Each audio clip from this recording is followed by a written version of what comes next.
চিকেনের অনেক রেসিপি দেখেছো, আজকে চিকেনটা একটু অন্য রকমভাবে বানাবার চেষ্টা করলাম। চিকেন চাপ বানাবার চেষ্টা করলাম। চিকেন চাপ তো অনেকে অনেক রকমভাবে বানায়, আমি কীরমভাবে বানালাম সেটাই দেখতে থাকো। প্রথমে চিকেনটা পরিষ্কার করে আদা রসুন কাঁচা লঙ্কার পেস্ট দিয়েছি, হলুদ গুঁড়ো আর লবণ আর ধনে পাউডার দিয়েছি, আর একটুখানি কাশ্মীরি লঙ্কা গুঁড়ো কালারের জন্য দিয়েছি, আর দিয়েছি গরম মশলা। আমি কিন্তু ধনে গুঁড়ো ইউজ করিনি। এবার সব একসাথে খুব ভালো করে মিক্স করে নিতে হবে। Hello guys, welcome back to my channel মনের ক্যানভাস বৃষ্টি লেখা। এর মধ্যে আমি একটু বেশি পরিমাণ টক দই দিয়েছি। এবারে সব কিন্তু খুব ভালো করে মিক্স করে নিয়েছি। চিকেন তো সকলেরই পছন্দ, চিকেনে অনেক রকমভাবে বানানো যায়। চিকেন চাপ টাইপের বানিয়ে মুখটা একটু চেঞ্জ হবে, আর কিছুই নয়। এরপরে আমি একটা পেস্ট বানালাম, মগজদানা, কাজু আর পোস্ত। খুব এটাকে ভালো করে আমি পেস্ট করে নিয়েছি। এরপরে আমি দিয়েছি 4টে কাঁচা লঙ্কা আর একটা শুকনো লঙ্কা। এই শুকনো লঙ্কাটা কালারের জন্য, কোনো রকম ঝাল হয় না। আর আমি পেঁয়াজ কাট করে নিয়েছি। এবারে আমি কড়াই বসিয়ে দিলাম গ্যাসে। কড়াই গরম হয়ে যাওয়ার পরে আমি দিয়ে দিলাম সাদা তেল, আর সাদা তেলের সাথে আমি মিক্সড করব ঘি। আমি এই রান্নাটা পুরোটাই সাদা তেল আর ঘিয়ে করব। এবারে খুব ভালো করে ঘিটা আর তেলটা একসাথে মিক্সড হয়ে গেছে। এবার আমি পেঁয়াজ কুচোগুলো দিয়ে দিলাম। আমি এটাকে বেরেস্তা বানাবো, আর আমি এই রান্নাটা একটু অন্য রকমভাবে করার চেষ্টা করছি। তোমরা তোমাদের মতন করে বানাও, একবার এরকমভাবে বানিয়ে খেয়ে দেখবে, আশা করি ভালো লাগবে। আর রান্নার মশলা তো একই সব সময় থাকে, বাট প্রসেসিংটা একটু আলাদা করলে টেস্টটাও চেঞ্জ হয়ে যায়। আর বেরেস্তা ভাজা চলছে, বেরেস্তা ভাজা অলমোস্ট ডান। এবারে আমি তুলে নেব বেরেস্তাগুলোকে। আর নতুন বন্ধু পুরনো বন্ধু সকলকে অনেক অনেক ভালোবাসা। নতুন বন্ধুরা তো অল টাইম পাশে আছো, পুরনো বন্ধুরা তোমাদেরকেও অনেক অনেক ভালোবাসা। আর বেরেস্তা তুলে নেওয়ার পরে দেখতেই পাচ্ছ তেল বেশ খানিকটাই বেঁচে আছে। আমি এর মধ্যে এই তেলটার মধ্যে কিন্তু পুরো রান্নাটা করব, আর কোনো এক্সট্রা তেল দেব না। এর মধ্যে আমি তেজপাতা, দালচিনি, এলাচ, লবঙ্গ, গোলমরিচ আর রসুন কুচো দিলাম। সমস্ত ভালো করে হালকা করে আমি ফ্রাই করে নেব। একটা যতক্ষণ না ভালো সুগন্ধ আসে ততক্ষণ আমি ভালো করে ফ্রাই করে নেব।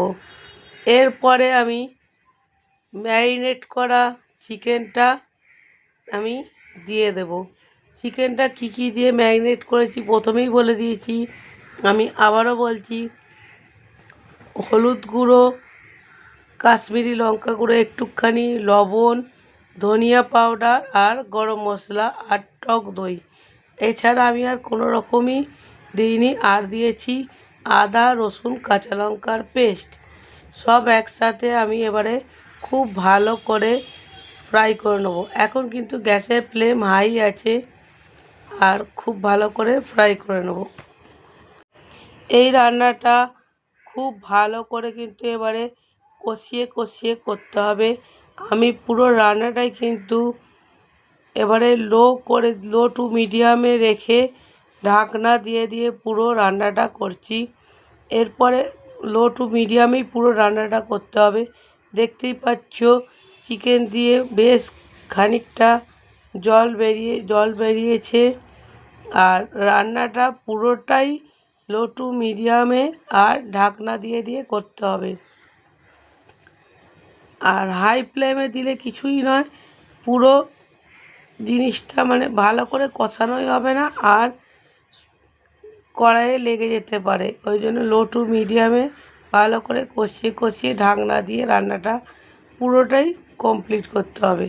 আমি আবারও চাপা দিয়ে দিলাম, আবার 5 মিনিট পরে ঢাকনা ওপেন করে আবার নেড়ে দিয়েছি। ভিডিওটা যদি ভালো লাগে অবশ্যই তোমরা লাইক করো, কমেন্ট করো, আর খারাপ লাগলেও লাইক করো, কমেন্ট করো। এছাড়া আর কি বলবো। আর ভালো করে মোটামুটি কষানো হয়ে গেছে। এবারে ম্যারিনেট করা যে মশলাটা বেঁচে আছে সেটা আমি দিয়ে দিলাম। এবারে খুব ভালো করে আমি কষিয়েছি, দেখতেই পাচ্ছ তেল রিলিজ করে গেছে। খুব সুন্দরভাবে কিন্তু কষানো হয়েছে। আর দই দিয়েছি, তার জন্য তেলটাও খুব সুন্দর। এটা কিন্তু তেল নয়, এটা দই থেকেই তেলটা বেরিয়েছে। এই পর্যায়ে আমি কাজু, মগজদানা আর পোস্ত, কাঁচা লঙ্কা আর শুকনো লঙ্কার পেস্টটা দিয়ে দিলাম। এবারে খুব ভালো করে কিন্তু আবারও কষাতে হবে। আর রান্নাটা সত্যি খুবই অসাধারণ হয়েছিল। আমি বলবো যে এইরকমভাবে রান্নাটা করে দেখবে। চিকেন চাপ তো অনেকে অনেক রকমভাবে বানাও, একবার এইভাবে বানিয়ে দেখতে ক্ষতি কী আছে। আর তোমরা দেখতেই পাচ্ছ এখনও পর্যন্ত আমি কিন্তু কোনো রকম পেঁয়াজ ইউজ করিনি। এই পর্যায়ে কিন্তু আমি এবারে বেরেস্তাটা ইউজ করব। আমি কিন্তু এখনও পর্যন্ত কোনো রকম বেরেস্তা ইউজ করিনি। এবারে আমি বেরেস্তাটা দিয়েছি হাফ বেরেস্তা দিয়েছি, হাফ রেখে দিয়েছি। খুব ভালো করে কিন্তু আবারও কষিয়ে নিতে হবে। এখন কিন্তু গ্যাসের ফ্লেম লো টু মিডিয়ামেই আছে। খুব ভালো করে কষিয়ে নেব। এবারে কিন্তু গ্যাসের ফ্লেম হাই করে দিয়েছি, ভালো করে ফুটছে। এবারে লবণ দিয়েছি, লবণের পরিমাণটা কম ছিল, লবণ দিয়েছি। আর পরিমাণ মতন চিনি দেবে, সামান্য একটু, কেন ব্যালেন্সের জন্য চিনি দিতে হবে। আর চিকেন চাপের জন্য একটু চিনি অবশ্যই লাগবে।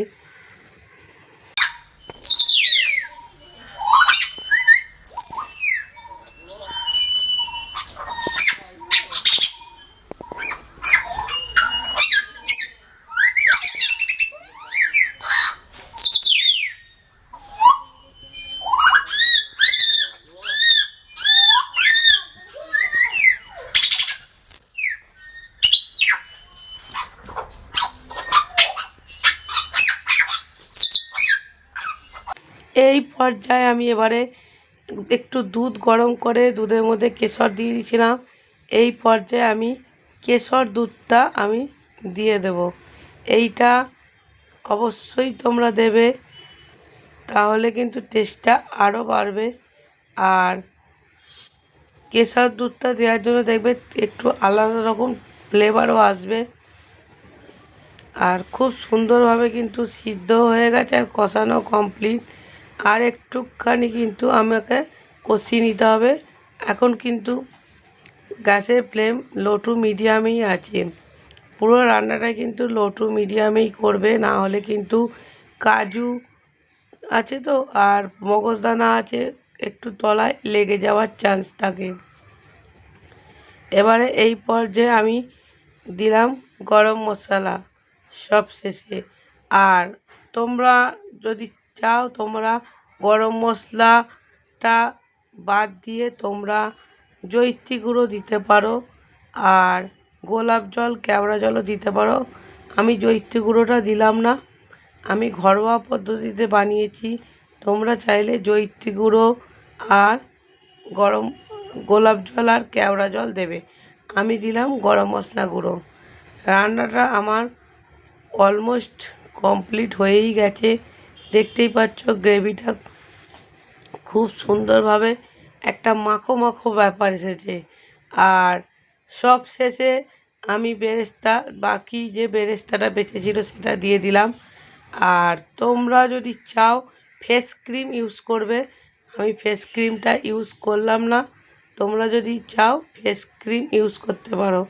আমি কিন্তু সব শেষে বেরেস্তা আর সামান্য একটুখানি ঘি দিয়ে দিলাম, আর ওপর থেকে দুটো কাঁচা লঙ্কা দিয়ে দিলাম, বলতে পারো ডেকোরেশনের জন্য, কিংবা ফ্লেভারটাও আসে। দিয়ে আমি ঢাকনা দিয়ে দিলাম। এবারে আমি গ্যাস অফ করে দেবো। আর যেমন দেখতে হয়েছে, লুকটা তোমরা দেখতেই পাচ্ছ, আর খেতেও তেমনি জাস্ট ফাটাফাটি হয়েছিল। আমি এটা নানে হ্যাঁ নানের সঙ্গে খেয়েছি। তোমরা চাইলে ফ্রায়েড রাইস, পোলাও, রুটি, পরাঠা সব দিয়ে খেতে পারো। আর আমি এটা সরি নান নয়, তন্দুরি রুটি দিয়ে খেয়েছিলাম। আর খেতে কিন্তু জাস্ট ফাটাফাটি হয়েছিল। একবার অবশ্যই ট্রাই করে তোমরা দেখো আর অবশ্যই জানাও। আর ভিডিওটা ভালো লাগলে লাইক কমেন্ট করো। Tata, bye bye. ভালো থেকো, সুস্থ থেকো, হাসি খুশি থেকো, আর মন চায় জিন্দেগি। আর খাবারটা দেখে কার কার লোভ লাগছে অবশ্যই কমেন্টে জানাও। টাটা।